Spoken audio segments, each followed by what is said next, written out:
ಪದಾರ್ಥಗಳನ್ನು ಗುಂಪುಗಳಾಗಿ ವಿಂಗಡಿಸುವುದು ಅಂದ್ರೆ ಏನು ಅನ್ನೋದರ ಬಗ್ಗೆ ಕಲ್ತ್ಕೊಂಡಿದ್ವಿ. ಅದರಲ್ಲಿ ಪದಾರ್ಥ ಅಂದ್ರೆ ಏನು ಅಂತ ನಮಗೆ ಗೊತ್ತಾಗಿತ್ತು. ಅವುಗಳನ್ನು ಗುಂಪುಗಳನ್ನಾಗಿ ಮಾಡ್ಲಿಕ್ಕೆ ನಮಗೆ ಆಧಾರ ಬೇಕು.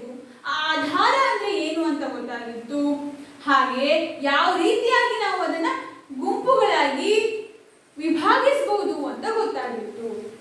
ಈಗ ನಾವು ಅದೇ ಪದಾರ್ಥಗಳು ಅಂದ್ರೆ ವಸ್ತುಗಳು ಸಂಯೋಜನೆಗೊಂಡಿದ್ದಾಗ ಅಥವಾ ಒಂದರೊಂದಿಗೆ ಒಂದು ಬೆರೆತುಕೊಂಡಿದ್ದಾಗ ಅದನ್ನು ಹೇಗೆ ವಿಭಾಗಿಸಬಹುದು, ಬೇರ್ಪಡಿಸಬಹುದು ಅನ್ನುವುದನ್ನ ಕಲ್ತ್ಕೊಳ್ಳೋಣ. ನೋಡಿ, ನಾನು ಈಗಾಗಲೇ ಹಲವಾರು ವಿಧಾನಗಳ ಪಟ್ಟಿಯನ್ನ ಇಲ್ಲಿ ಬರೆದಿಟ್ಟಿದ್ದೀನಿ. ಏನಿದು ಅಂತ ನಿಮ್ಗೆ ಸಂದೇಹ ಉಂಟಾಗ್ತಾ ಇರ್ಬೋದು, ಹೌದಾ? ಇದರ ಬಗ್ಗೆ ನಾವು ಈ ತರಗತಿಯಲ್ಲಿ ತಿಳ್ಕೊಳ್ತಾ ಹೋಗ್ತೇವೆ. ಮನೆಯಲ್ಲಿ ನಿಮ್ಮ ತಾಯಿ ಅಕ್ಕಿಯಲ್ಲಿರುವ ಕಲ್ಲುಗಳನ್ನ ಆಯ್ದು ಎಸಿತಾ ಇರುವಂತದನ್ನ ನೀವು ನೋಡಿರ್ತೀರಾ. ಹಾಗೆ ನಿಮ್ಮ ಮನೆಯಲ್ಲಿ ವ್ಯವಸಾಯ ಮಾಡ್ತಾ ಇದ್ರೆ, ಭತ್ತದ ವ್ಯವಸಾಯ ಏನಾದ್ರೂ ಮಾಡ್ತಾ ಇದ್ರೆ, ನೀವು ಕಟಾವು ಮಾಡಿದ ಭತ್ತದ ಹುಲ್ಲೇನಿದೆ, ಭತ್ತ ತಂದಿರ್ತೀರಲ್ಲ, ಅದನ್ನ ಬಡಿದು ಅದರಿಂದ ಭತ್ತವನ್ನ ಬೇರ್ಪಡಿಸುವಂತಹದ್ದನ್ನ ನೀವು ನೋಡಿರ್ತೀರಾ. ಇನ್ನು ನಿಮ್ಮ ಮನೆಯಲ್ಲಿ ಅದೇ ಭತ್ತ ಬೇರ್ಪಡಿಸಿದ ಭತ್ತವನ್ನ ಪಾತ್ರೆಯಲ್ಲಿ ಹಿಡ್ಕೊಂಡು ಗಾಳಿಗೆ ತೂರ್ತಾ ಇರುವುದನ್ನು ನೀವು ನೋಡಿರಬಹುದು. ಅದು ಮಾತ್ರ ಅಲ್ಲ, ಎಲ್ಲರ ಮನೆಯಲ್ಲಿ ಕೂಡ ಟೀ ಮಾಡಿರ್ತಾರೆ, ಹೌದಾ? ಅದೇ ಮಾಡಿದಂತಹ ಟೀಯನ್ನ ಸೋಸು ಪಾತ್ರೆಯಲ್ಲಿ ಹಿಡಿದು ಹಾಕಿ ಟೀ ಎಲೆಗಳನ್ನ, ಚಹಾ ಎಲೆಗಳನ್ನ ಚಹಾದಿಂದ ಬೇರ್ಪಡಿಸುವುದನ್ನ ನೀವು ನೋಡಿರಬಹುದು. ಹಾಗೆಯೇ ಪದಾರ್ಥಗಳನ್ನ ಬೇರ್ಪಡಿಸುವ ಕ್ರಿಯೆ ಏನಿದೆ ಅದು ನಮ್ಮ ಜೀವನದಲ್ಲಿ ಹಾಸುಹೊಕ್ಕಾಗಿದೆ. ಎಲ್ಲಿ ಹೋದ್ರೂ ಕೂಡ ಪದಾರ್ಥಗಳನ್ನ ಬೇರ್ಪಡಿಸುವಂತಹ ಕ್ರಿಯೆ ನಮ್ಮ ಜೀವನದಲ್ಲಿ ನಡೀತಾ ಇರ್ತದೆ. ಅಂದ್ರೆ ನಿಮ್ಗೆ ಪದಾರ್ಥಗಳನ್ನ ಬೇರ್ಪಡಿಸುವ ಕ್ರಿಯೆ ಹೊಸದಲ್ಲ, ನಿಮ್ಗೆ ಗೊತ್ತುಂಟು. ನೀವು ಏನ್ ತಿಳ್ಕೊಳ್ಬೇಕು, ಎಲ್ಲೆಲ್ಲಿ ನಾವು ಯಾವ ಕ್ರಿಯೆಯನ್ನ ಬಳಸ್ತೇವೆ. ಉದಾಹರಣೆಗೆ ಅಕ್ಕಿಯಿಂದ ಕಲ್ಲನ್ನ ಆಯ್ಲಿಕ್ಕೆ ನಾವು ಯಾವ ಕ್ರಿಯೆಯನ್ನು ಬಳಸ್ತೇವೆ, ಅಥವಾ ಆ ರೀತಿ ಬೇರ್ಪಡಿಸುವ ವಿಧಾನವನ್ನು ನಾವು ಏನಂತ ಕರಿತೇವೆ. ಹಾಗೆ ಅಂತಹ ಕ್ರಿಯೆಗಳು ಇನ್ನು ಯಾವ ಸ್ಥಳಗಳಲ್ಲಿ ನೀವು ಬಳಕೆ ಮಾಡಲಿಕ್ಕೆ ಸಾಧ್ಯತೆ ಇದೆ, ಯಾಕೆ ನಾವು ಆ ಕ್ರಿಯೆಯನ್ನು ಅಲ್ಲಿ ಬಳಸ್ತೇವೆ, ಇವುಗಳನ್ನೆಲ್ಲ ನೀವು ಈ ಪಾಠದಲ್ಲಿ ತಿಳ್ಕೊಳ್ತಾ ಹೋಗ್ಬೇಕು. ಮೊದಲಿಗೆ ಕೈಯಿಂದ ಆರಿಸುವಿಕೆ ಎನ್ನುವ ವಿಚಾರದ ಕುರಿತು ಅಥವಾ ಈ ಕ್ರಿಯೆಯ ಕುರಿತು ತಿಳ್ಕೊಳ್ಳೋದಾದ್ರೆ ಇದನ್ನು ನೀವು ಎಲ್ಲಿ ಬಳಸ್ತೀರಾ? ಮೊದಲಿಗೆ ನಾನು ಕೊಟ್ಟ ಉದಾಹರಣೆ ಏನು, ಕೈಯಿಂದ ಆರಿಸ್ತಾರೆ ನಿಮ್ಮಮ್ಮ, ಅಕ್ಕಿಯಿಂದ ಕಲ್ಲುಗಳನ್ನ ಆರಿಸ್ತಾರೆ. ಹೀಗೆ ಬೇರ್ಪಡಿಸ್ತಾರೆ. ಯಾವುದನ್ನ? ಕಲ್ಲನ್ನ ಅಕ್ಕಿಯಿಂದ ಬೇರ್ಪಡಿಸ್ತಾರೆ. ಯಾಕೆ? ಕಲ್ಲು ನಿಮಗೆ ಬೇಡ, ಆಹಾರಕ್ಕೆ ನಾವು ಅಕ್ಕಿಯನ್ನ ಮಾತ್ರ ಬಳಸ್ತೇವೆ. ಅಕ್ಕಿಯಿಂದ ಅನ್ನವನ್ನ ಮಾಡ್ತೇವೆ, ಅದರಲ್ಲಿ ಕಲ್ಲು ಬಂದ್ರೆ ನಿಮಗೆ ತಿನ್ನುವಾಗ ತೊಂದರೆ ಆಗ್ತದೆ. ಹಾಗಾಗಿ ಏನ್ ಮಾಡ್ತೀರಾ? ಆ ಘನರೂಪದ ಕಲ್ಲನ್ನ ಅಕ್ಕಿಯಿಂದ ಬೇರ್ಪಡಿಸ್ತೀರಾ. ಹೀಗೆ ಬೇರ್ಪಡಿಸಿದಾಗ ನಿಮಗೆ ಏನ್ ಎರಡು ವಸ್ತುಗಳು ಸಿಕ್ತು? ಕಲ್ಲು ಸಿಕ್ತು ಮತ್ತೆ ಅಕ್ಕಿ ಸಿಕ್ತು. ಅದರಲ್ಲಿ ಉಪಯುಕ್ತವಾದ ವಸ್ತು ಯಾವುದು? ಅಕ್ಕಿ ಮಾತ್ರ. ಅದನ್ನ ನೀವು ಇಟ್ಕೊಳ್ತೀರಾ. ಹಾಗೆಯೇ ಬೇಡವಾದಂತಹ ಕಲ್ಲನ್ನ ಏನಿದೆ ಅದನ್ನ ನೀವು ಎಸಿತೀರಾ. ಘನರೂಪದ ವಸ್ತು ನಿಮಗೆ ಏನ್ ಬೇಡ ಆಗಿದೆ ಅದನ್ನ ನೀವು ಎಸಿತೀರಾ. ಇದು ಕೈಯಿಂದ ಆರಿಸುವಿಕೆ ಒಂದು ಉತ್ತಮ ಉದಾಹರಣೆ ಅಂತ ಹೇಳ್ಬೋದು. ಕೇವಲ ಅಕ್ಕಿಯಿಂದ ಕಲ್ಲನ್ನ ಮಾತ್ರ ನೀವು ಕೈಯಿಂದ ಆರಿಸಿ ವಿಭಾಗಿಸ್ತೀರಾ? ಇಲ್ಲ.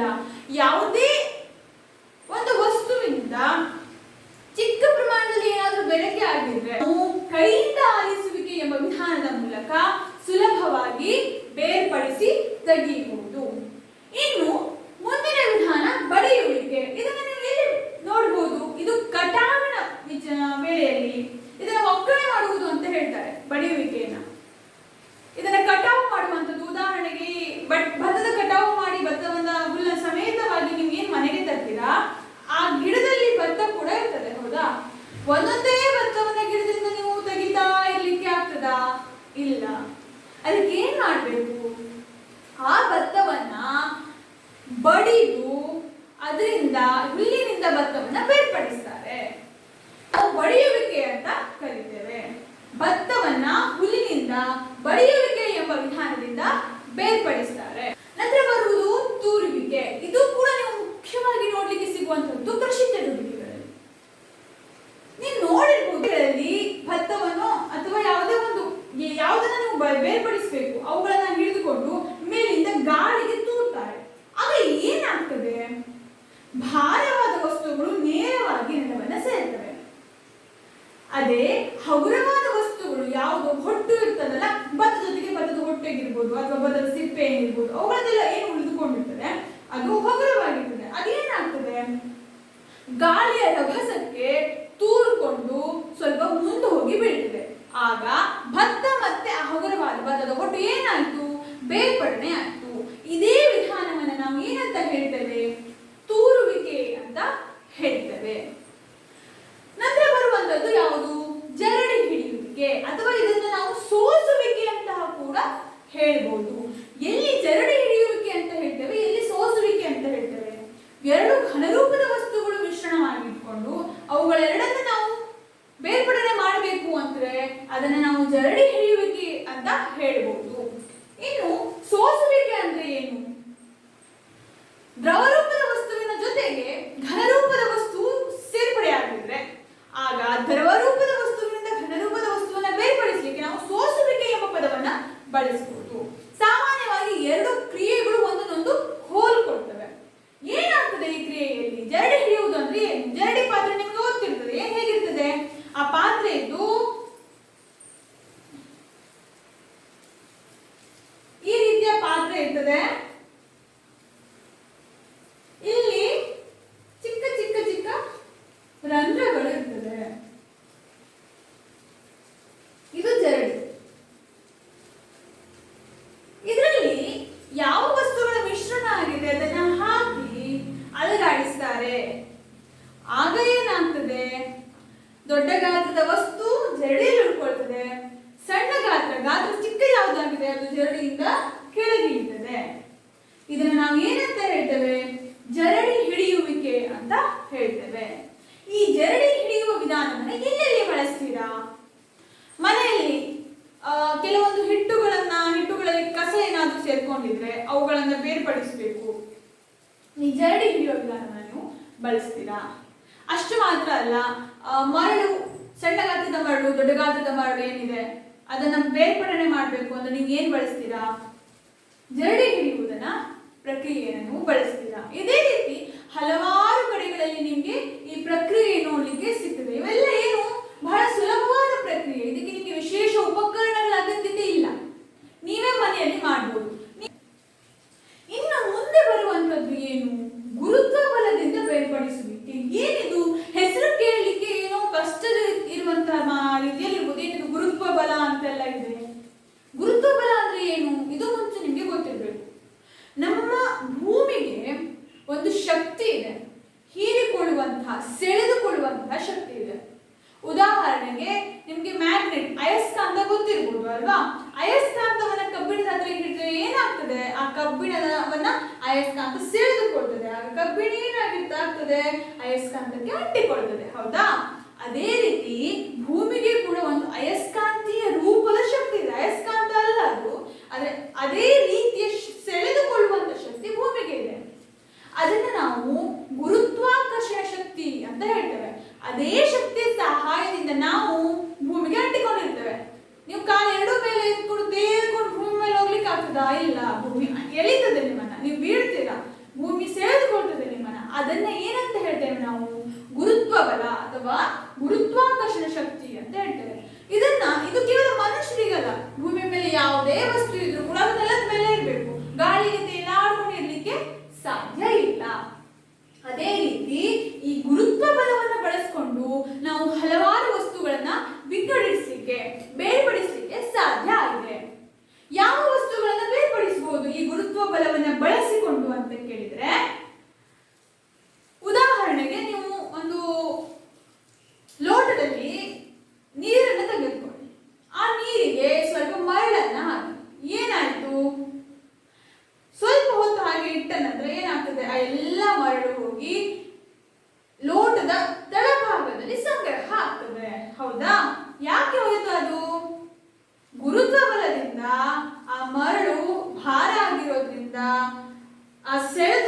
ಆ ಮರಳು ಏನಾಯ್ತು, ತಳಭಾಗದಲ್ಲಿ ಹೋಗಿ ಸಂಗ್ರಹ ಆಯ್ತು.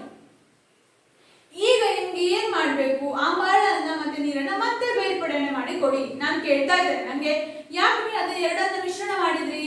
ನಂಗೆ ಮರಳು ಬೇರೆ ಬೇಕಿತ್ತು, ನೀರು ಬೇರೆ ಬೇಕಾಗಿದೆ, ಅದೆರಡನ್ನ ಬೇರೆ ಮಾಡಿ ಕೊಡಿ. ಹೇಗ್ ಮಾಡ್ತೀರಾ? ತುಂಬಾ ಸುಲಭ. ಆ ಮೇಲಿರುವ ನೀರನ್ನ ನೀವು ಏನ್ ಮಾಡ್ತೀರಾ, ಸೋಸ್ತೀರಾ ಅಥವಾ ಬಸಿದು ಆ ನೀರನ್ನ ಬೇರೆ ಲೋಟಕ್ಕೆ ಹಾಕ್ತೀರಾ. ತಳಭಾಗದಲ್ಲಿ ಇರುವಂತಹ ಮರಳು ಅದೇ ಲೋಟದಲ್ಲಿ ಉಳಿತದೆ. ಹೌದಾ? ಇದೇ ಗುರುತ್ವ ಬಲದಿಂದ ಬೇರ್ಪಡಿಸುವಿಕೆ ಅಂದ್ರೆ, ಬೇರೆ ಏನೂ ಇಲ್ಲ. ಇದರಲ್ಲಿ ಗುರುತ್ವ ಬಲದಿಂದ ಬಸಿಯುವಿಕೆ ಕ್ರಿಯೆಯಲ್ಲಿ ಎರಡು ಕ್ರಿಯೆಗಳು ನಡೀತದೆ. ಏನು? ಒಂದೇ ಬಸಿಯುವಿಕೆ ನಡೀತದೆ, ಇಲ್ಲಾಂದ್ರೆ ಸೋಸುವಿಕೆ ನಡೀತದೆ. ಎರಡೂ ಕೂಡ ಒಂದೇ. ಬಸಿಯುವಿಕೆಯಲ್ಲಿ ಏನಾಗ್ತದೆ ಅಂದ್ರೆ, ನೀವು ಜರಡಿಯಂತಹ ಸಾಧನಗಳನ್ನ ಬಳಸುವ ಅಗತ್ಯತೆ ಇರೋದಿಲ್ಲ. ನೇರವಾಗಿ ಈಗ ನೀರನ್ನ ನಾನು ನೇರವಾಗಿ ಬೇರೆ ಲೋಟಕ್ಕೆ ಹಾಕಬಹುದು. ಅದಕ್ಕೆ ನನಗೆ ಯಾವುದೇ ಜರಡಿಯ ಅಗತ್ಯತೆ ಇಲ್ಲ. ಯಾಕಂದ್ರೆ ಮರಳು ತುಂಬಾ ಭಾರ ಆಗಿದೆ, ಅದು ಏನಾಗಿರ್ತದೆ, ತಳಭಾಗದಲ್ಲಿ ಸಂಗ್ರಹ ಆಗಿರ್ತದೆ.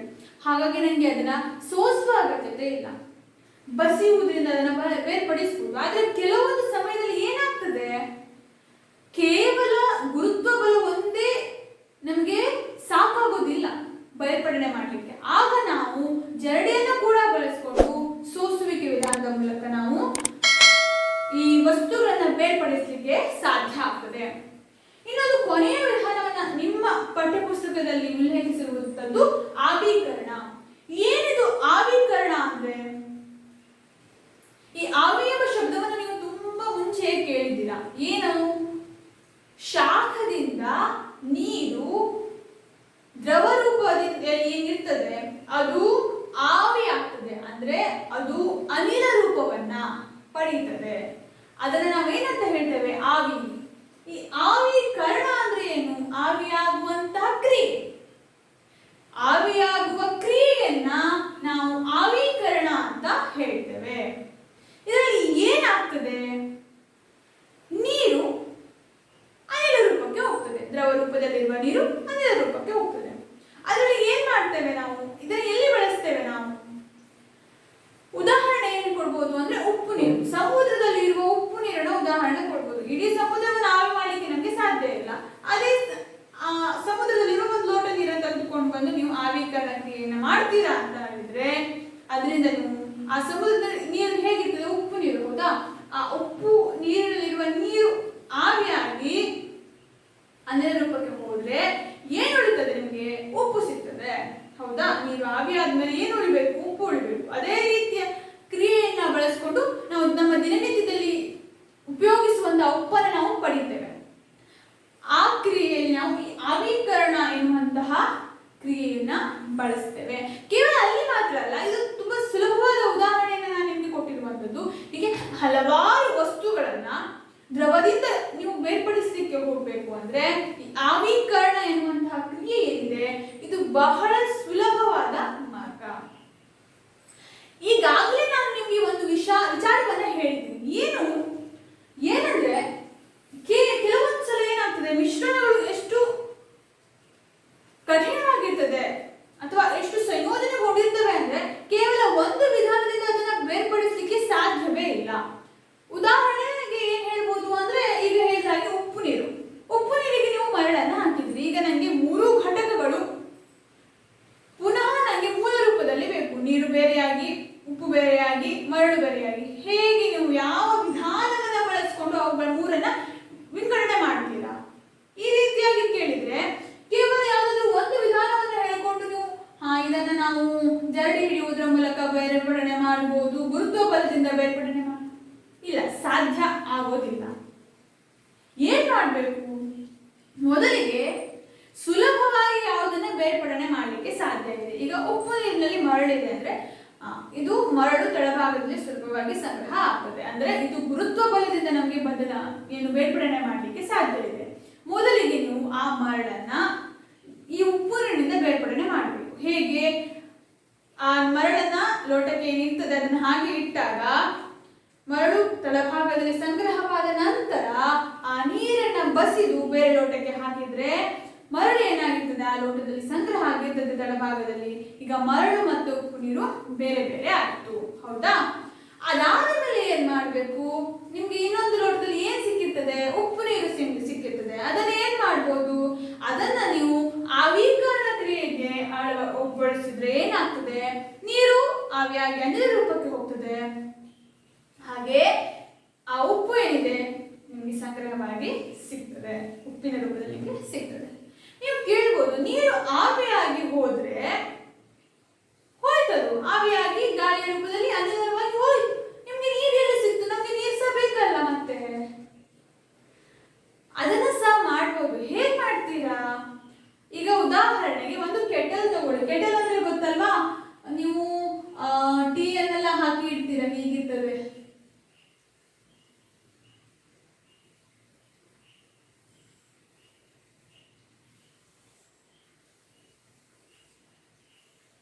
ಇದು ಕೆಟಲ್, ಹೌದಾ? ಇದರಲ್ಲಿ ಆ ಉಪ್ಪು ನೀರನ್ನು ತೆಗೆದುಕೊಂಡಿದ್ದೀರಾ ಅಂತ ಅನ್ಕೊಳ್ಳಿ. ಇಲ್ಲಿ ಉಪ್ಪು ನೀರು ಏನಾಗ್ತದೆ, ಇವಾಗ ಬಿಸಿಗೆ ಆವಿಯಾಗಿ ಇಲ್ಲಿ ಆವಿ ಬರ್ತಾ ಇದೆ, ಹೀಗೆ ಅನಿಲ ರೂಪಕ್ಕೆ ನೀರು ಪರಿವರ್ತನೆ ಆಗ್ತಾ ಇದೆ.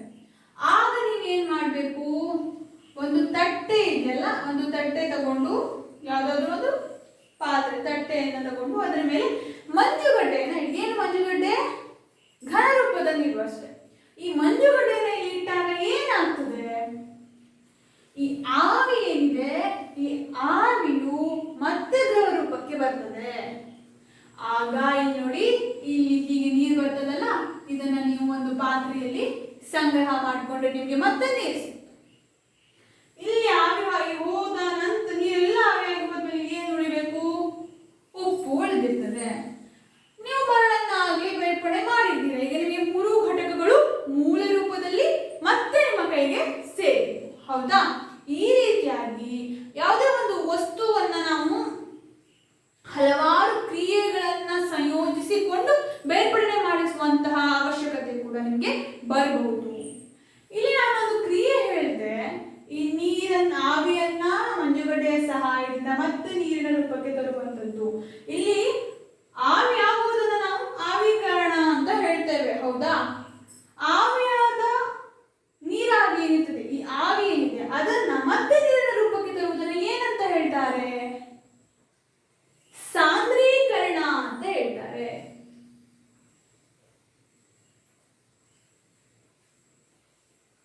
ನೆನ್ಪಿಟ್ಕೊಳ್ಳಿ, ಸಾಂದ್ರೀಕರಣ ಅಂದ್ರೆ ಏನು, ಆವಿಕರಣ ಅಂದ್ರೆ ಏನು ಕೇಳಬಹುದು.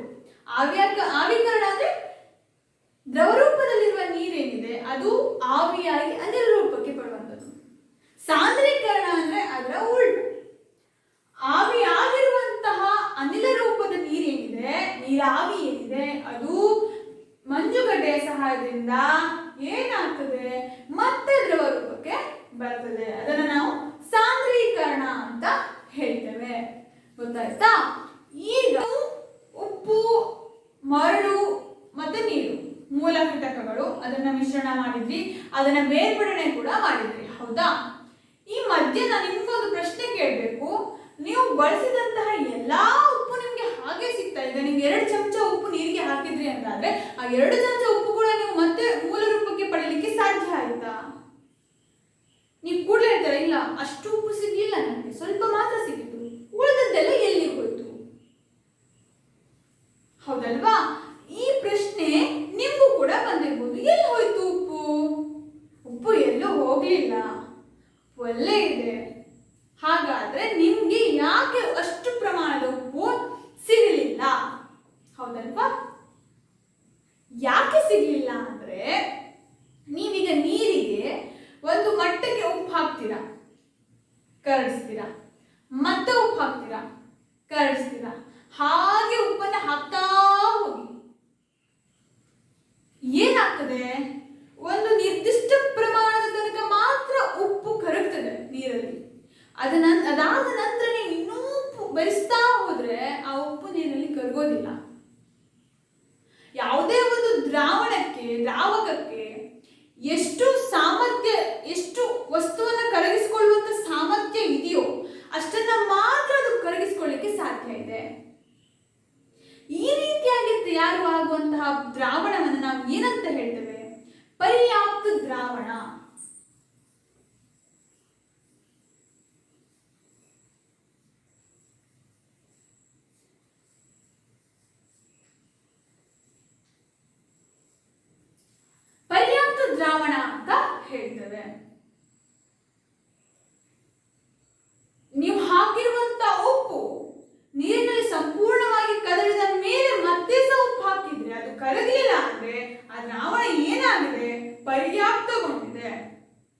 ಅಂದ್ರೆ ಅದು ಕಂಪ್ಲೀಟ್ ಆಗಿದೆ.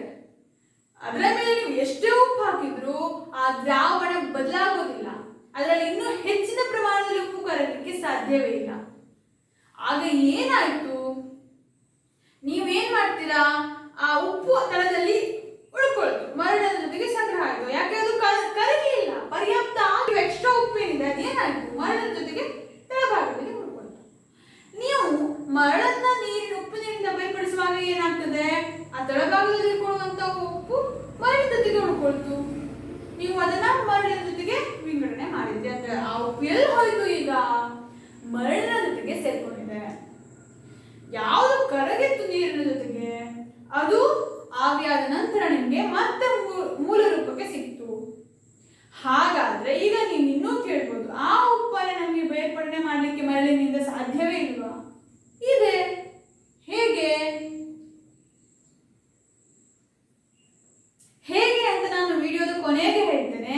ಅಷ್ಟರಲ್ಲಿ ನಿಮ್ಗೆ ಉತ್ತರ ಗೊತ್ತಾದ್ರೆ ಕಮೆಂಟ್ ಮಾಡಿ ಉತ್ತರವನ್ನ ಹೇಳಿ. ಈಗ ಇನ್ನೊಂದು ಪ್ರಶ್ನೆ ಕೇಳ್ತೇನೆ. ನಾವು ಬರೀ ಉಪ್ಪಿನ ಉದಾಹರಣೆಯನ್ನೇ ಕೊಡ್ತಾ ಹೋದೆ, ಹೌದಾ? ಬೇರೆ ಯಾವುದೇ ಪದಾರ್ಥಗಳನ್ನ ಈ ರೀತಿಯಾಗಿ ಪರ್ಯಾಪ್ತ ದ್ರಾವಣದ ರೂಪದಲ್ಲಿ ಪಡೆಯಲಿಕ್ಕೆ ಸಾಧ್ಯ ಇಲ್ವಾ ಅಂತ ನೀವು ಕೇಳಬಹುದು. ಸಾಧ್ಯ ಇದೆ. ಹೇಗೆ ಪಡಿಬಹುದು? ಉದಾಹರಣೆಗೆ ಸಕ್ಕರೆ, ಯಾವುದೆಲ್ಲ ವಸ್ತುಗಳು ನೀರಲ್ಲಿ ಕರಗ್ತವೋ ಅವುಗಳನ್ನೆಲ್ಲ ಕರಗಿಸಿದ ಮೇಲೆ ಅದು ಪರ್ಯಾಪ್ತ ದ್ರಾವಣವೇ ಆಗುವಂಥದ್ದು. ಯಾವುದು ಎಕ್ಸ್ಟ್ರಾ ಉಳಿತದೆ ನೋಡಿ, ನೀವು ಕರಗಿಸಿದ ನಂತರ ಸಂಪೂರ್ಣವಾಗಿ ಕರಗಿ ಮತ್ತೆ ಸಹ ಹಾಕಿದ್ರೆ ಅಡಿಭಾಗದಲ್ಲಿ ಸಂಗ್ರಹ ಆಗೇ ಆಗ್ತದೆ. ಯಾವುದೇ ಅದು ಕರಗಿಸಿಕೊಳ್ಳುವ ಸಾಮರ್ಥ್ಯದಲ್ಲಿ ಕೂಡ ಸ್ವಲ್ಪ ಬದಲಾವಣೆ ಆಗ್ಬೋದು. ಅಂದ್ರೆ ನೀವು ನೀರಿಗೆ 2 ಚಮಚ ಉಪ್ಪು ಹಾಕಿದ ನಂತರ ಅದು ಪರ್ಯಾಪ್ತ ದ್ರಾವಣವಾಗಿ ಮಾರ್ಪಾಡು ಆಯ್ತು ಅಂದ್ರೆ ಉಪ್ಪಿಂದು, ನೀವು 3ನೇ ಚಮಚ ಹಾಕುವಾಗ ಅದು ಕರಗಲೇ ಇಲ್ಲ ಅಂದ್ರೆ 2 ಚಮಚ ಉಪ್ಪಿಗೆ ನೀರು ಪರ್ಯಾಪ್ತ ದ್ರಾವಣವನ್ನು ನಿಮ್ಗೆ ನೀಡಿತು. ಆದ್ರೆ ಸಕ್ಕರೆಗೆ ಕೂಡ ನೀವು 2 ಚಮಚ ಹಾಕಿದ ಮೇಲೆ ಅದು ಪರ್ಯಾಪ್ತ ದ್ರಾವಣ ಆಗ್ಬೇಕು ಅಂತ ಊಹಿಸ್ಲಿಕ್ಕೆ ಸಾಧ್ಯ ಆಗೋದಿಲ್ಲ. ಯಾವ ವಸ್ತುಗಳನ್ನ ನಾವು ಬಳಸ್ತೇವೆ, ಪದಾರ್ಥವನ್ನು ನಾವು ಬಳಸ್ತೇವೆ, ಅದರ ಮೇಲೆ ಪರ್ಯಾಪ್ತ ದ್ರಾವಣ ಆಗುವಂತ ಸಾಮರ್ಥ್ಯ ಏನಿದೆ ನೀರಿನದ್ದು ಅದು ಬದಲಾಗ್ತಾ ಹೋಗ್ತದೆ. ಸಕ್ಕರೆ ನೀವು ಪರ್ಯಾಪ್ತ ದ್ರಾವಣವನ್ನ ಮಾಡಲಿಕ್ಕೆ ಕೆಲವೊಮ್ಮೆ 1ನೇ ಚಮಚ ಸಕ್ಕರೆಯಲ್ಲಿ ಪರ್ಯಾಪ್ತ ದ್ರಾವಣ ಉಂಟಾಗಬಹುದು. 2ನೇ ಚಮಚ ಸಕ್ಕರೆಯಲ್ಲಿ ನೀವು ಹಾಕಲಿಕ್ಕೆ ಹೋಗುವಾಗಲೇ ಅದು ಕರಗದೇ ಇರಬಹುದು.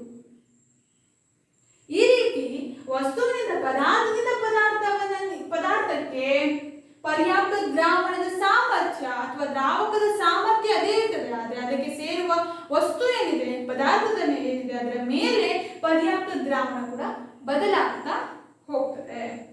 ಈ ಪಾಠದಲ್ಲಿ ಇಷ್ಟೇ ಇರುವಂತದ್ದು. ಈಗ ಈ ಪಾಠದ ಅಭ್ಯಾಸವನ್ನು ನಾವು ತಿಳಿದುಕೊಳ್ಳೋಣ. ಅದರೊಂದಿಗೆ ಈ ಪಾಠದಲ್ಲಿ ಏನೇನು ಸಮಸ್ಯೆಗಳಿರ್ತವೆ ಅವುಗಳನ್ನು ನಾವು ಬಿಡಿಸ್ತಾ ಹೋಗೋಣ. ಇನ್ನೂ ಕೂಡ ನಿಮಗೆ ಸಮಸ್ಯೆಗಳು ಬಂದರೆ ಕಮೆಂಟ್ ಮಾಡಿ, ಅದಕ್ಕೆ ನಾನು ಉತ್ತರವನ್ನ ಕೊಡ್ತೇನೆ. ಒಂದು ಮಿಶ್ರಣದ ವಿವಿಧ ಘಟಕಗಳನ್ನು ನಾವು ಏಕೆ ಬೇರ್ಪಡಿಸಬೇಕು? 2 ಉದಾಹರಣೆಗಳನ್ನ ಕೊಡಿ. ಒಂದು ಮಿಶ್ರಣದಲ್ಲಿ ಹಲವಾರು ಘಟಕಗಳು ಇರ್ತವೆ ಹೇಳಿದ್ದೇನೆ, ಹೌದಾ? ಇದನ್ನ ನಾವು ಯಾಕೆ ಬೇರ್ಪಡಣೆ ಮಾಡಬೇಕು? ಆ ಘಟಕಗಳನ್ನ ಮೂಲ ರೂಪದಲ್ಲಿ ಪಡಿಲಿಕ್ಕೆ. ಉದಾಹರಣೆಗೆ ನಾನು ಒಂದು ಮಿಶ್ರಣವನ್ನ ಹೇಳಬಹುದು. ಅಂದ್ರೆ ಮೊಸರಿನಿಂದ ಬೆಣ್ಣೆ ಪಡಿತೀರಾ, ಹೌದಾ? ಮೊಸರಿನಲ್ಲೇ ಬೆಣ್ಣೆ ಇದೆ ಅಂದ್ರೆ ಬೆಣ್ಣೆಯನ್ನು ಬಳಸಲಿಕ್ಕೆ ನಿಮ್ಗೆ ಸಾಧ್ಯ ಆಗ್ತದಾ? ಇಲ್ಲ. ಬೆಣ್ಣೆ ಬೆಣ್ಣೆ ಏನಿದೆ ಅದನ್ನ ನಾವು ಉಪಯೋಗಿಸಬೇಕು ಅಂದ್ರೆ ಅದನ್ನ ಮೊಸರಿನಿಂದ ಅಥವಾ ಮಜ್ಜಿಗೆ ನೀವು ಬೇರ್ಪಡಣೆ ಮಾಡಲೇಬೇಕು. ಅಂದ್ರೆ 2 ಘಟಕಗಳ ಉಪಯೋಗಗಳನ್ನ ಪ್ರತ್ಯೇಕವಾಗಿ ಪಡೆಯಲಿಕ್ಕೆ ನಾವು ಮಿಶ್ರಣದಲ್ಲಿರುವ ಘಟಕಗಳನ್ನ ಬೇರ್ಪಡಿಸಬೇಕು. ಇನ್ನೊಂದು ಕಾರಣ ಏನಿರ್ಬೋದು ಅಂದ್ರೆ ಮಿಶ್ರಣದಲ್ಲಿ ಇರುವ ಒಂದೊಂದು ಘಟಕವನ್ನ ಬೇರ್ಪಡಣೆ ಮಾಡದೇ ಇದ್ರೆ, ಈಗ 2 ಘಟಕಗಳು ಮಿಶ್ರಣದಲ್ಲಿ ಇದೆ ಅಂತ ಆದ್ರೆ ಅದರಲ್ಲಿರುವ ಒಂದು ಘಟಕವನ್ನು ನೀವು ತೆಗೆದು ಹಾಕಬೇಕು. ಇಲ್ಲ ಆದ್ರೆ ಇನ್ನೊಂದು ಘಟಕ ಕೂಡ ಪ್ರಯೋಜನಕ್ಕೆ ಬರುವುದಿಲ್ಲ. ಉದಾಹರಣೆಗೆ ಅಕ್ಕಿ ಮತ್ತು ಕಲ್ಲು, ನಾನು ಉದಾಹರಣೆ ಕೊಟ್ಟೆ. ಅದರಲ್ಲಿ 2 ಘಟಕಗಳಿವೆ, ಅಕ್ಕಿ ಮತ್ತು ಕಲ್ಲು. ಅದರಲ್ಲಿ ಕಲ್ಲನ್ನು ತೆಗೆದುಹಾಕಿದ್ರೆ ಮಾತ್ರ ನಿಮ್ಗೆ ಅಕ್ಕಿ ಬಳಕೆಗೆ ಯೋಗ್ಯ ಆಗ್ತದೆ, ಇಲ್ಲಾಂದ್ರೆ ಅದನ್ನ ಬಳಸಲಿಕ್ಕೆ ಆಗುದಿಲ್ಲ, ಹೌದಾ? ಹಾಗಾಗಿ ನಾವು ಇದೆರಡು ಕಾರಣಗಳನ್ನ ಕೊಡ್ಬೋದು ಯಾವ ಕಾರಣಕ್ಕೆ ನಾವು ಮಿಶ್ರಣದಲ್ಲಿ ಘಟಕಗಳನ್ನ ಬೇರ್ಪಡಿಸಬೇಕು ಅಂತ. ಉದಾಹರಣೆ ಕೂಡ ನಾನು ಇವಾಗ ಕೊಟ್ಟೆ.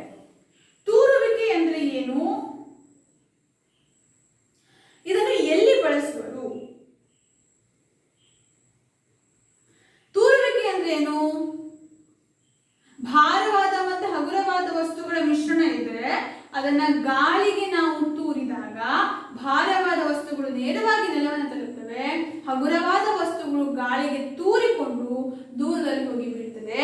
ಇದನ್ನ ನಾವು ತೂರುವಿಕೆ ಅಂತ ಹೇಳ್ತೇವೆ. ಇದನ್ನ ಎಲ್ಲಿ ಬಳಸ್ತಾರೆ? ಮುಖ್ಯವಾಗಿ ಕೃಷಿ ಚಟುವಟಿಕೆಗಳಲ್ಲಿ ರೈತರು ಬಳಸ್ತಾರೆ. ಬೇಯಿಸುವ ಮುನ್ನ ಬೇಳೆಯಲ್ಲಿರುವ ಹೊಟ್ಟು ಅಥವಾ ಧೂಳಿನ ಕಣಗಳನ್ನ ಹೇಗೆ ಬೇರ್ಪಡಿಸುವಿರಿ? ಹೇಗೆ ಬೇರ್ಪಡಿಸ್ತೀರಾ? ಹೊಟ್ಟು ಮತ್ತೆ ಬೇಳೆ ಎರಡು ಮಿಶ್ರಣ ಆದ್ರೆ ನೀವು ಸುಲಭವಾಗಿ ಊಹಿಸ್ತೀರಾ. ಬೇಳೆ ಭಾರ ಆಗಿದೆ, ಹೊಟ್ಟು ಹಗುರವಾಗಿದೆ, ಬೇರ್ಪಡಣೆ ಮಾಡಬೇಕು. ಸುಲಭವಾದ ವಿಧಾನ ಯಾವುದು? ತೂರುವಿಕೆ. ಗಾಳಿಗೆ ತೂರಿದ್ರೆ ಏನಾಯ್ತು? ಹಗುರವಾದ ಹೊಟ್ಟು ದೂರ ಬೀಳ್ತದೆ, ಬೇಳೆ ಕೆಳಗಿರ್ತದೆ. ಸೊ ನೀವು ಇದನ್ನ ಹೇಗೆ ಬೇರ್ಪಡಣೆ ಮಾಡಬಹುದು? ತೂರುವಿಕೆ ವಿಧಾನದಿಂದ ಬೇರ್ಪಡಣೆ ಮಾಡಬಹುದು. ಜರಡಿ ಹಿಡಿಯುವಿಕೆ ಅಂದ್ರೆ ಏನು? ಇದನ್ನು ಎಲ್ಲಿ ಬಳಸ್ತಾರೆ? ನಾನು ಬಹಳ ವಿಸ್ತಾರವಾಗಿ ಹೇಳಿದ್ದೀನಿ. ಜರಡಿ ಹಿಡಿಯುವುದು ಅಂದ್ರೆ ಜರಡಿ ಎಂಬ ಪಾತ್ರೆಯನ್ನು ಬಳಸ್ತೀರಾ, ಅದನ್ನು ಯಾಕೆ ಬಳಸ್ತೀರಾ, ಅದು ಹೇಗೆ ವಿಂಗಡಣೆ ಮಾಡ್ತಾರೆ ಎಲ್ಲ ಕೂಡ ಹೇಳಿದ್ದೀನಿ. ಗೊತ್ತಾಗಲಿಲ್ಲ ಅಂದ್ರೆ ಮತ್ತೆ ವಿಡಿಯೋವನ್ನು ಹಾಕಿ ನೋಡಿ, ಉತ್ತರವನ್ನ ಬರೆಯಿರಿ. ಮರಳು ಮತ್ತು ನೀರನ್ನು ಅವರ ಮಿಶ್ರಣದಿಂದ ಹೇಗೆ ಬೇರ್ಪಡಿಸುವಿ? ಇದನ್ನು ಕೂಡ ನಾನು ಈಗಾಗಲೇ ಉತ್ತರವನ್ನು ನೀಡಿದ್ದೀನಿ. ಗೋಧಿ ಹಿಟ್ಟಿನಲ್ಲಿ ಮಿಶ್ರಣಗೊಂಡಿರುವ ಸಕ್ಕರೆಯನ್ನ ಬೇರೆ ಮಾಡಲು ಸಾಧ್ಯವೇ? ಹೌದು ಎಂದಾದರೆ ಇದನ್ನು ಹೇಗೆ ಮಾಡುತ್ತೀರಿ? ಹೇಗೆ ಮಾಡ್ತೀರಾ? ಗೋಧಿ ಹಿಟ್ಟಿನಲ್ಲಿರುವ ಸಕ್ಕರೆ ಬೇರ್ಪಡಣೆ ಮಾಡಬೇಕಾದ್ರೆ ಸಾಧ್ಯ ಇದೆಯಾ? ಸಾಧ್ಯ ಇದೆ. ಹೇಗೆ? ಜರಡಿ ಹಿಡಿಯುವ ಕ್ರಿಯೆಯನ್ನ ಗೋಧಿ ಹಿಟ್ಟು ಮತ್ತೆ ಸಕ್ಕರೆಯ ಮಿಶ್ರಣವನ್ನು ಎದುರಿಗೆ ತೆಗೆದುಕೊಂಡ್ರೆ ಸಣ್ಣ ಪ್ರಮಾಣದ ಕಣಗಳನ್ನು ಹೊಂದಿರುವಂತಹ ಗೋಧಿ ಹಿಟ್ಟು ಕೆಳಗೆ ಸಂಗ್ರಹ ಆಗ್ತದೆ. ಹಾಗೆ ಸಕ್ಕರೆ ತುಣುಕುಗಳು ಜರಡಿಯಲ್ಲಿ ಉಳ್ಕೊಂಡಿರ್ತವೆ. ಗೊತ್ತಾಯ್ತಾ? ಮಣ್ಣು ಮಿಶ್ರಿತ ನೀರಿನ ಮಾದರಿಯಿಂದ ಸ್ವಚ್ಛ ನೀರನ್ನು ಹೇಗೆ ಪಡೆಯುವಿರಿ? ಹೇಗೆ ಪಡಿತೀರಾ? ಇಲ್ಲಿ ನೀವು ಒಂದೇ ಕ್ರಿಯೆಯನ್ನು ಬಳಸಲಿಕ್ಕೆ ಆಗೋದಿಲ್ಲ, ಒಂದೆರಡು ಕ್ರಿಯೆಗಳನ್ನು ಬಳಸುವ ಅಗತ್ಯತೆ ಬೀಳ್ಬಹುದು. ಉದಾಹರಣೆಗೆ, ಮೊದಲು ನೀವು ಆ ಮಣ್ಣು ಮಿಶ್ರಿತ ನೀರಿನ ಮಾದರಿಯನ್ನ ಹಾಗೆ ಇಡಬೇಕು ಹಲವು ಸಮಯದವರೆಗೆ. ಆಗ ಗುರುತ್ವ ಬಲದಿಂದ ಅದರಲ್ಲಿರುವಂತಹ ಮಣ್ಣಿನ ಕಣಗಳು ಏನಾಗ್ತದೆ? ಇಳಿದು ತಳಭಾಗದಲ್ಲಿ ಸಂಗ್ರಹ ಆಗ್ತದೆ. ಅದಾದ ಬಳಿಕ ನೀವು ಮೇಲಿನ ನೀರನ್ನ ಬಸಿದು ತೆಗಿಬಹುದು. ಆದರೂ ಕೂಡ ನೀರಿನಲ್ಲಿ ಸಣ್ಣ ಪ್ರಮಾಣದಲ್ಲಿ, ಕೆಲವು ಪ್ರಮಾಣದಲ್ಲಿ ಮಣ್ಣಿನ ಕಣಗಳು ಬೆರೆತು ಇರಬಹುದು. ಅದನ್ನು ಕೂಡ ಬೇರ್ಪಡಿಸಬೇಕು ಅಂದ್ರೆ ಏನ್ ಮಾಡಬೇಕು? ಸೋಸು ಕಾಗದವನ್ನ. ಏನಿದು ಸೋಸು ಕಾಗದ? ಇದು ನಾವು ಸೋಸುವಿಕೆಗೆ ಬಳಸುವಂತಹ ಒಂದು ವಿಶೇಷ ರೂಪದ ಕಾಗದ. ಈ ಮಾದರಿಯ ಮೂಲಕ ನೀರನ್ನ ಮಾತ್ರ ನಾವು ಬೇರ್ಪಡಣೆ ಮಾಡಬಹುದು, ಉಳಿದ ವಸ್ತುಗಳು ಕಾಗದದ ಮೇಲೆ ಸಂಗ್ರಹ ಆಗಿರ್ತದೆ. ಈ ಸೋಸು ಕಾಗದವನ್ನ ಬಳಸಿಕೊಂಡು ನಾವು ಏನ್ ಮಾಡಬಹುದು? ಮಣ್ಣನ್ನ ನೀರಿನಿಂದ ಬೇರ್ಪಡಣೆ ಮಾಡಬಹುದು. ಈಗ ಬಿಟ್ಟ ಸ್ಥಳ ತುಂಬಿ ಪೈರಿನಿಂದ ಭತ್ತದ ಕಾಳುಗಳನ್ನ ಬೇರ್ಪಡಿಸುವ ವಿಧಾನವನ್ನ ಡ್ಯಾಶ್ ಎನ್ನುವರು. ಏನಂತ ಹೇಳ್ತೇವೆ? ಬಡಿಯುವಿಕೆ. ಕುದಿಸಿ ಆರಿಸಿದ ಹಾಲನ್ನು ಬಟ್ಟೆಯ ತುಂಡಿಗೆ ಸುರಿದರೆ ಅದರ ಮೇಲೆ ಕೆನೆ ಉಳಿದುಕೊಳ್ಳುತ್ತದೆ. ಹಾಲಿನಿಂದ ಕೆನೆಯನ್ನ ಪ್ರತ್ಯೇಕಿಸುವ ಈ ಕ್ರಿಯೆಯನ್ನ ಏನಂತ ಹೇಳ್ತೇವೆ? ಸೋಸುವಿಕೆ ಅಂತ ಹೇಳ್ತಾರೆ. ಸಮುದ್ರದ ನೀರಿನಿಂದ ಉಪ್ಪನ್ನು ಡ್ಯಾಶ್ ಕ್ರಿಯೆಯಿಂದ ಬೇರ್ಪಡಿಸುವರು. ಯಾವುದು? ಆವಿಕರಣ. ಒಂದು ಬಕೆಟ್ನಲ್ಲಿ ಮಣ್ಣು ಮಿಶ್ರಿತ ನೀರನ್ನ ಇಡೀ ರಾತ್ರಿ ಇಟ್ಟಾಗ ಅಶುದ್ಧ ಕಾರಕಗಳು ತಳದ ಕೆಳಗಡೆ ಸಂಗ್ರಹಗೊಂಡವು. ಆ ನಂತರ ಸ್ವಚ್ಛ ನೀರನ್ನು ಮೇಲಿನಿಂದ ಬಸಿಯಲಾಯಿತು. ಈ ಉದಾಹರಣೆಯಲ್ಲಿ ಬಳಸಿದ ಬೇರ್ಪಡಿಸುವ ಕ್ರಿಯೆಯನ್ನ ಏನಂತ ಹೇಳ್ತೇವೆ? ಗುರುತ್ವ ಬಲದಿಂದ ಬೇರ್ಪಡಿಸುವಿಕೆ, ಬಸಿಯುವಿಕೆ ಅಂತ ಹೇಳ್ತೇವೆ. ಈಗ ಸರಿ ಅಥವಾ ತಪ್ಪು ಅಂತ ನೀವು ಗುರುತಿಸಬೇಕು. ಹಾಲು ಮತ್ತು ನೀರಿನ ಮಿಶ್ರಣವನ್ನ ಸೋಸುವಿಕೆಯಿಂದ ಬೇರ್ಪಡಿಸಬಹುದು. ತಪ್ಪು. ಯಾಕೆ? ಸೋಸುವಿಕೆಗೆ ನೀವು ಯಾವ ಮಾದರಿಯನ್ನು ಬಳಸ್ತೀರಾ? ಹೆಚ್ಚಾಗಿ ದ್ರವ ರೂಪದಲ್ಲಿ ಘನರೂಪದ ವಸ್ತುಗಳು ಮಿಶ್ರಣಗೊಂಡಿದ್ರೆ, ಅವು ಕರಗದೇ ಇರುವಂತಹ ಮಾದರಿಗಳಾಗಿದ್ರೆ ಮಾತ್ರ ನೀವು ಅದನ್ನು ಬೇರ್ಪಡಿಸಲಿಕ್ಕೆ ಸಾಧ್ಯ ಇದೆ. ಹಾಲು ಮತ್ತು ನೀರು ಎರಡು ಕೂಡ ದ್ರವ ರೂಪಗಳು, ಎರಡು ಕೂಡ ಕರಗ್ತವೆ. ಹಾಗಾಗಿ ಇವುಗಳನ್ನು ನೀವು ಸೋಸುವಿಕೆಯ ಬೇರ್ಪಡಿಸಲಿಕ್ಕೆ ಸಾಧ್ಯ ಇಲ್ಲ. ಉಪ್ಪು ಮತ್ತು ಸಕ್ಕರೆಯ ಪುಡಿ ಮಾಡಿದ ಮಿಶ್ರಣವನ್ನು ತೂರುವಿಕೆ ಕ್ರಿಯೆಯಿಂದ ಬೇರ್ಪಡಿಸಬಹುದು.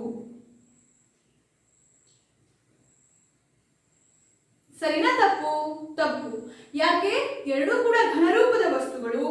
ಇವುಗಳಲ್ಲಿ ಯಾವುದು ಭಾರ ಯಾವುದು ಹಗುರ ಅಂತ ನಮ್ಗೆ ಹೇಳಲಿಕ್ಕೆ ಸಾಧ್ಯ ಇಲ್ಲ. ಎರಡೂ ಕೂಡ ಒಂದೇ ರೀತಿಯಂತ ತೂಕವನ್ನು ಹೊಂದಿರುವಂತವು. ಹಾಗಾಗಿ ಇವುಗಳನ್ನ ನಾವು ಬೇರ್ಪಡಣೆ ಮಾಡಬೇಕಾದ್ರೆ ಹೇಗೆ ಮಾಡಬೇಕು? ಜರಡಿ ಹಿಡಿಯುವಂತಹ ಪ್ರಕ್ರಿಯೆಯನ್ನ ಕೂಡ ನಾವು ಬಳಸಬಹುದು. ಚಹಾದಿಂದ ಸಕ್ಕರೆಯನ್ನ ಬೇರ್ಪಡಿಸಲು ಸೋಸುವಿಕೆಯನ್ನ ಬಳಸಬಹುದು. ಹೇಗೆ? ಸಕ್ಕರೆ ನೀರಿನಲ್ಲಿ ಕರಗ್ತದೆ, ಚಹಾ ಕರಗುವುದಿಲ್ಲ. ಆಗ ಏನಾಗ್ತದೆ? ಸೋಸಿದಾಗ ಚಹಾ ಕಣಗಳ ಮೇಲೆ ಉಳಿತವೆ, ಸಕ್ಕರೆ ನೀರು ಕೆಳಗೆ ಬರ್ತದೆ. ಆಮೇಲೆ ಆವಿಕರಣದಿಂದ ಸಕ್ಕರೆಯನ್ನ ಬೇರ್ಪಡಣೆ ಮಾಡಬಹುದು. ಒಂದು ರೀತಿಯಲ್ಲಿ ಬಳಸಬಹುದು. ಸರಿ. ಧಾನ್ಯ ಮತ್ತು ಹೊಟ್ಟನ್ನ ಬಸಿಯುವಿಕೆ ಕ್ರಿಯೆಯಿಂದ ಬೇರ್ಪಡಿಸಬಹುದು. ತಪ್ಪು. ಅದೆರಡನ್ನ ಬೇರ್ಪಡಿಸಲಿಕ್ಕೆ ನೀವು ಯಾವ ಕ್ರಿಯೆಯನ್ನು ಬಳಸಬೇಕು? ತೂರುವಿಕೆ. ಇಲ್ಲಿ ಒಂದು ಪ್ರಶ್ನೆಯನ್ನ ಕೇಳಿದ್ದಾರೆ. ನಿಂಬೆ ರಸ ಮತ್ತು ಸಕ್ಕರೆಯನ್ನು ನೀರಿಗೆ ಬೆರೆಸಿ ಶರಬತ್ತನ್ನು ತಯಾರಿಸುವರು. ನೀವು ಅದಕ್ಕೆ ಮಂಜುಗಡ್ಡೆಯನ್ನು ಹಾಕಲು ಬಯಸುತ್ತೀರಿ. ಶರಬತ್ತಿಗೆ ಮಂಜುಗಡ್ಡೆಯನ್ನು ಸೇರಿಸಬೇಕಾಗಿದ್ದು ಸಕ್ಕರೆ ಕರಗುವ ಮುನ್ನವೋ ಅಥವಾ ನಂತರವೋ?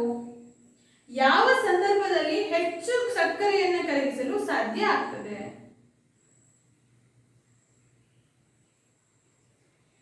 ಹೇಗೆ ಹೇಳ್ತೀರಾ? ಮಂಜುಗಡ್ಡೆಯನ್ನ ಶರಬತ್ತಿಗೆ ಸೇರಿಸಿದ್ರೆ ಏನಾಗ್ತದೆ? ಮಂಜುಗಡ್ಡೆ ಕರಗಿದ ನಂತರ ಹೆಚ್ಚು ಪ್ರಮಾಣದಲ್ಲಿ ನಮಗೆ ನೀರು ದೊರೆಯುತ್ತದೆ, ಹೌದಾ? ಆಗ ಅತಿ ಹೆಚ್ಚು ಪ್ರಮಾಣದ ಸಕ್ಕರೆ ಆ ನೀರಿನಲ್ಲಿ ಕರಗಲಿಕ್ಕೆ ಸಾಧ್ಯ ಇದೆ. ಹಾಗಾಗಿ ಮಂಜುಗಡ್ಡೆಯನ್ನು ಹಾಕಿದ ನಂತರ ನಾವು ಸಕ್ಕರೆಯನ್ನು ಬೆರೆಸಿ ಕರಗಿಸಲಿಕ್ಕೆ ಪ್ರಯತ್ನಿಸಿದ್ರೆ ಅದು ಸುಲಭವಾಗಿ ಕರಗುತ್ತದೆ. ಇಲ್ಲಿಗೆ ಈ ಪಾಠ ಮುಗಿತು. ಈ ಪಾಠದ ಅಭ್ಯಾಸ ಕೂಡ ಮುಗಿದಿದೆ. ಇನ್ನೂ ಕೂಡ ನಿಮಗೆ ಈ ಪಾಠದ ಸಂದೇಹಗಳಿದ್ರೆ ನಮಗೆ ಕಮೆಂಟ್ ಮಾಡಿ. ಏನೋ ಮಾಡ್ತಿದ್ದೀನಿ. ಏನು? ಪಾಠದ ಮಧ್ಯದಲ್ಲಿ ನಾನು ನಿಮಗೆ ಒಂದು ಪ್ರಶ್ನೆಯನ್ನ ಕೇಳಿದ್ದೆ. ಯಾವ ಪ್ರಶ್ನೆಯನ್ನ ಕೇಳಿದ್ದೆ? ಮರಳಿನಲ್ಲಿ ಹೆಚ್ಚಾಗಿ ಉಳಿದಿರುವ ಉಪ್ಪನ್ನ ಮರಳಿನಿಂದ ಹೇಗೆ ಬೇರ್ಪಡಿಸ್ತೀರಾ? ಹೇಗೆ ಬೇರ್ಪಡಿಸ್ತೀರಾ? ಬಹಳ ಸುಲಭ. ಆ ಮರಳಿಗೆ ಮತ್ತೆ ನೀರನ್ನು ಬೆರೆಸಿ, ಆಗ ಆ ಉಪ್ಪು ನೀರಿನಲ್ಲಿ ಕರಗ್ತದೆ.